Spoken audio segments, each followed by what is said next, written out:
Hello and welcome to Ask Jeff Lynne, the man who is here and is going to be performing for Radio 2 in concert. How are you?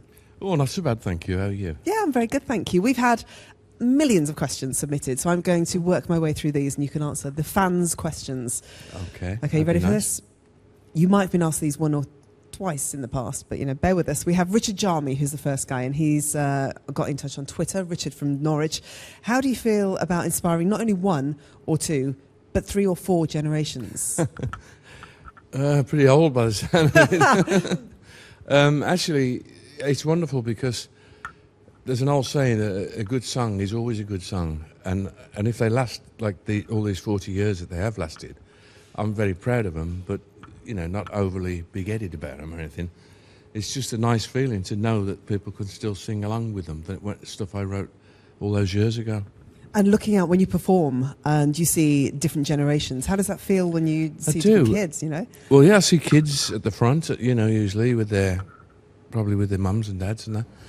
And it's fantastic because I never expected that. When you write a song, in the old days, you'd expect it, you'd try and get it into the charts, you'd think, oh, I hope that'd be a hit, Just then, like say in 1973 or 74.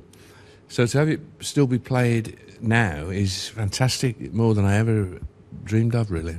You must have times when you walk past a shop and one of your songs is blaring out, or in a car. How does that feel if it's Mr. Blue Sky, one of your, the real big ELO hits? Do you notice anymore? Yeah. Oh, yeah. I make a note of it and tell PRS. Just kidding. I don't really. You do. Right, next question is from Music Truffler on Twitter. Why does the colour blue crop up on so many of your songs? Boy Blue, Mr. Blue Sky, etc. What is it with blue? I think basically my favourite colour was blue because of Birmingham City football team. Believe it or not, I know it's a daft kind of reason, but I still like them very much, and that's probably why, because my favourite colour is blue. So Because of the footy? Well, not mainly because of that, but it's a good job they have blue, or maybe I wouldn't support them. Another question from Keith Johnson on email. He comes from Durham. There are a lot of your songs with a space theme running through them, in particular tracks from Out of the Blue. Do you have an interest in space as well? I have a very, layman kind of interest in it, yeah. But I do know a guy who's brilliant at it, Professor Brian Cox, and he's a friend, and he's helping us with some imaging, of space, and that's a great thing for us to get him to help us. No, you have to expand about this. What are you doing? How is he? Well, it's just like a plan. I can't really let on really at the moment because it's like a plan how things will go when we go on tour. Okay. So I can't say any more than that. Sorry. Okay. No, that's fine. That's a good little taster for what's to come. Yeah. Do you look at the stars? You live in California. Do you have a great big telescope? Not really, because you can't really. There's not much of smog. Well, it's like the light pollution. It's too many lights, and of course it's a bit misty now and again. But you can still see them if you go about 30, 40 mile out of town. It's still really dark, and that's good. I've done that a few times, but you can see the normal things, like you'd expect. But you're not a massive stargazer then? Not really a telescope guy now, but. I might be one day when this is all over. when they stop playing your music, when they lose interest. Jonathan in Cambridge on text said, "Why didn't you think that people wouldn't be interested in your music anymore? So many of us have been waiting for over 25 years to see you tour again."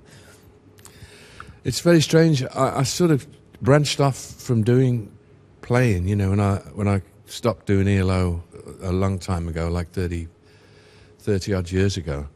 And became a producer, and started off producing George Harrison and then Tom Petty and the Traveling Wilburys and Roy Orbison and lots of others. And that was such a fantastic time for me because I love being in the studio.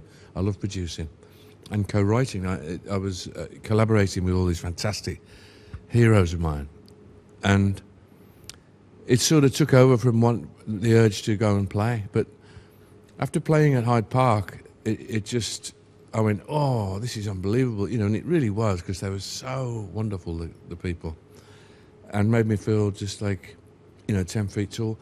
And I just thought, I got to get home and write a new album because it inspired me so much. That's so wonderful to hear. So wonderful. Barbara Thew on email says, what are your favourite Roy Orbison records? Ooh. All of them. Actually, my very favourite is probably In Dreams. It's a marvellous bit of songwriting. Yeah, so it's the songwriting. Well, he was a wonderful songwriter as well as a marvellous singer, the best singer I've ever heard. And to work with him was just absolutely marvellous because he was the sweetest guy you could ever wish to meet.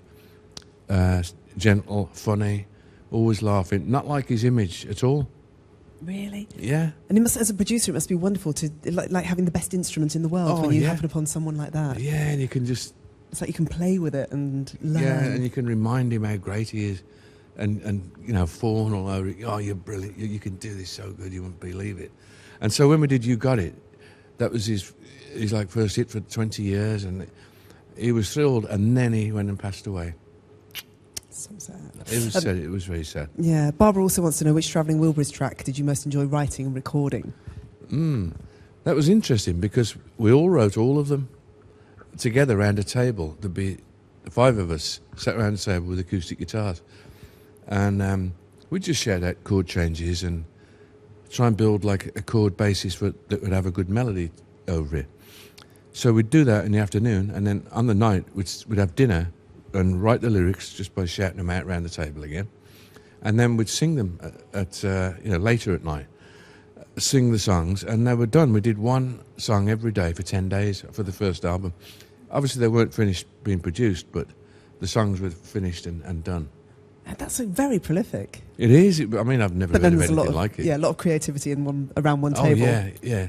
Amazing. Yeah. And very inspiring, of course. Of course. Shane down on email says, do you wear your sunglasses at all times, including breakfast and bedtime? I suspect not. I wear them in bed, actually. Do you? Yeah. The bedroom light's too bright. I can't stand it. Is it an eye problem, or is it... Yeah. I presume, that you need to wear them. Well, you know, it covers my eye bags up a bit. It's pretty dark in here. Really? To be playing somewhere that we're doing tonight, the BBC Radio Theatre, so very different from Hyde Park. It could not be a bigger contrast. Exactly, yeah. And this is we've had a practice in here today, and it sounded great. You know, real tight sound. That's why Hyde Park was such a good sound, because it's open air and there's no echo.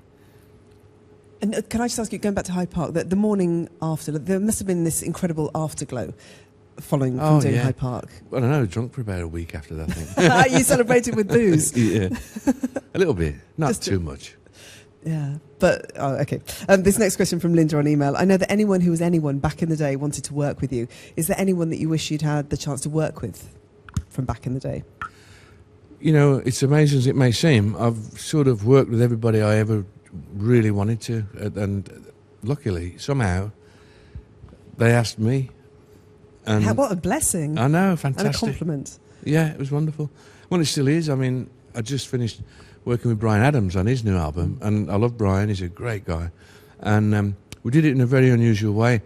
We did it like across the ocean, like 6,000 miles from California to London, and he'd send me a demo. I'd make a real record out of it, proper sort of big posh record, and I'd send it back to him. He'd put his vocal on, he'd send it back to me, I might put a harmony on it or something, and then mix it, and then send it back to him, and then we go, sounds great, okay, on to the next one. And it was so hard, you know, an odd way to do it, but it works fantastically well. Yeah, having interviewed him, I know that he particularly enjoyed that process as well. Yeah, we loved both working with you so did. much. Yeah, we both enjoyed it. This is from John Stevenson on email. As an accomplished musician, songwriter and producer, do you feel as though you're forever competing against what you've already achieved in the world of music? Just that, like you said, the urge, you still need the urge there, but also to better yourself. Well, actually, yeah, I'm not that crazy about some of my early productions because I didn't know that much about it. You know, I thought I did. I'm the producer. Don't worry about it. You know, not. I hadn't learnt anything by then. You know, I really started learning in the mid-70s on, and that's when I started to become a better producer. And by the time I started working with George and the Wilburys and Tom Petty and everybody, I'd become what I think is a much better producer than I was before. So do you cringe when you hear your early stuff? Sometimes, just odd records. You know, some of them are a bit ouch, you know, and let's get it off there quick. How do you stop this thing? You know.